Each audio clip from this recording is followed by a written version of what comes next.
বাড়িতে যদি কোনো বাস্তু দোষ থাকে বা ধরুন বাস্তুর কোনো সমস্যা হচ্ছে, কি করে বুঝবেন? একে অপরের সাথে মনের মিল হচ্ছে না, খেতে বসেছেন খাবারের মধ্যে চুল পাচ্ছেন, বা বিভিন্ন উপায় মনে হচ্ছে বাড়িতে কোনো অশুভ শক্তির প্রভাব ঘটেছে, তাহলে কি করবেন? নিজেই নিজের বাড়ির বাস্তুকে আপনি ঠিক করতে পারবেন। তার জন্য আমি আছি তো। কি করতে হবে?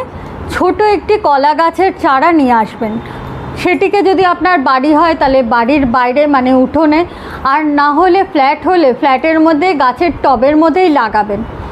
আর কোনো শুক্লপক্ষের ষষ্ঠীর দিন, ষষ্ঠীর থেকে টানা দশমী পর্যন্ত সেই কলা গাছের গোড়ায় জল দিন আর ধূপ দীপ দেখাবেন।